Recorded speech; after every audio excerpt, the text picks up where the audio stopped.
Gerak pada manusia dan hewan. Bergerak merupakan salah ciri makhluk hidup. Gerak merupakan perpindahan atau perubahan posisi sebagian atau seluruh bagian tubuh dari kedudukan awal. Makhluk hidup dapat bergerak karena memberikan reaksi terhadap rangsangan yang diterimanya. Manusia dan hewan memiliki gerak yang tidak jauh berbeda dan mudah diamati karena gerakannya berupa gerakan aktif dengan berpindah tempat. Gerak pada manusia dan hewan merupakan organ yang tersusun dalam sistem gerak. Organ gerak berguna untuk berjalan, berlari, berenang, terbang, meloncat, memanjat, dan sebagainya. Alat-alat gerak pada manusia dan hewan ada dua macam, yaitu tulang dan otot. Tulang sebagai alat gerak pasif dan otot sebagai alat gerak aktif. Kedua alat ini akan bekerja sama dalam melakukan pergerakan. Kerjasama antara kedua alat gerak tersebut akan membentuk suatu sistem gerak.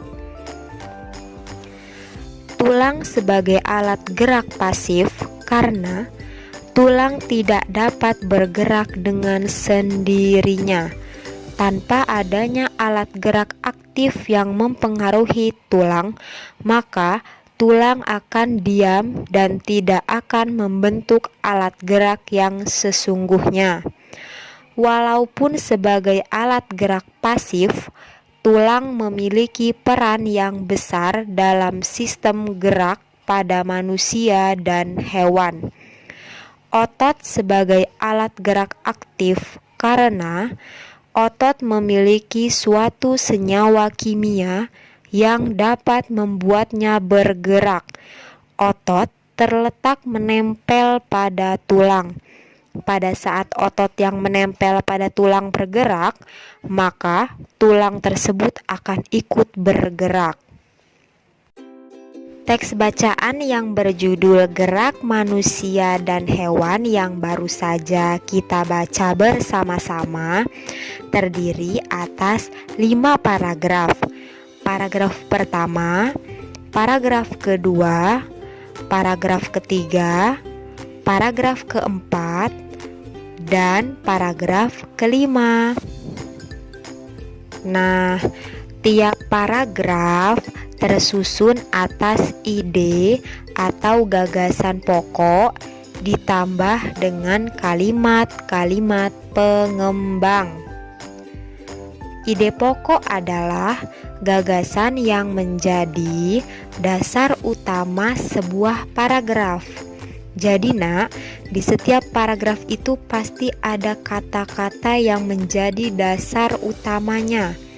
Itu disebut dengan ide pokok atau gagasan pokok.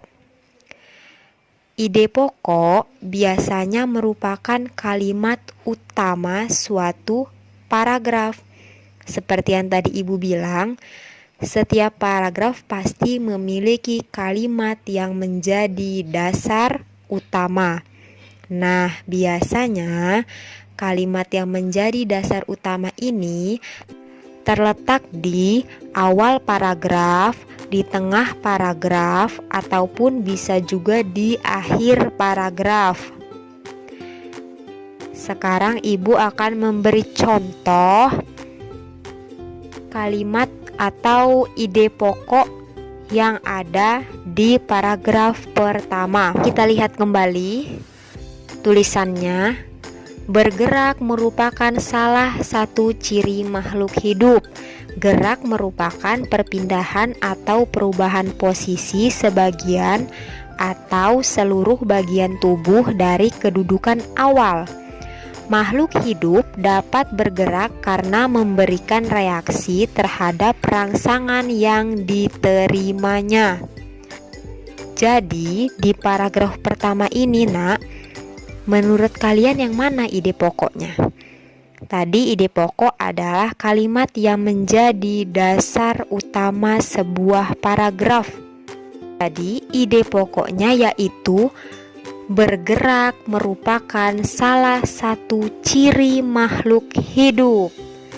Nah, jadi di paragraf pertama ini, Nak, ide pokok atau gagasan pokoknya itu ada di awal paragraf.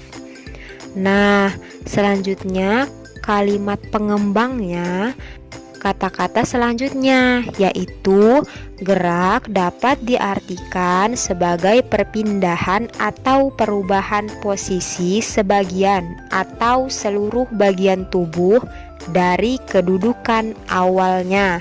Nah, apakah kalian sudah paham bagaimana cara menentukan ide pokok dalam suatu paragraf? Tentunya sudah ya, karena sangat mudah dan sudah dipelajari juga di kelas 4.